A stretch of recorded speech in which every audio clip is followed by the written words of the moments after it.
A church in the town of Dublin is celebrating the anniversary of integrating with a black church in town. In 1970, Mount Pleasant and Dublin Methodist churches came together for what they called a basket picnic to commemorate the occasion. Now, given the open display of racism in Charlottesville and this weekend in Boston, members say this occasion is taking on a bigger meaning. WSLS 10's Rob Manch visited that church today. Rob, how are members reacting to what's been going on around the country? Well, the members I spoke with at Dublin United Methodist Church say it's difficult to watch the news coming out of Charlottesville when the issue of racism is something they felt they had dealt with in Pulaski more than 40 years ago. Now, I spoke with two women who are more than 90 years old and were members of both churches then to learn how two very different communities came together. It was over a picnic table that two churches, black and white, were united as one. It was a closing day for all the memory of Mount Pleasant, but an opening day for the future of Methodists in Pulaski County.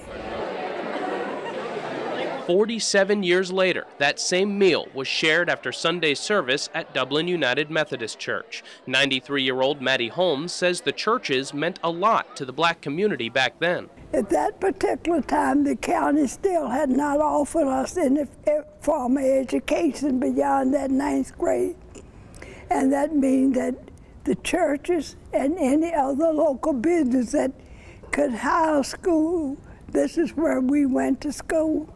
But when Mount Pleasant Church lost its pastor, original member Ruth Howe remembers when her all-white church, Dublin Methodist, stepped in. Our preacher at that time would go down and preach for them and then come and preach for us.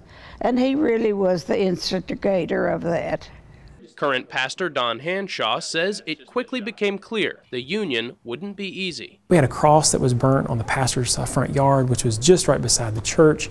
We had people leave this church when that decision was made. Today, members say the violence in Charlottesville brings them back to that time. And I felt sad to even hear it on the TV. But Holmes says there's a lesson to be taken from this small community in Dublin that has managed all these years to love one another. We're all God's children, and we're no different, and this is what they should realize.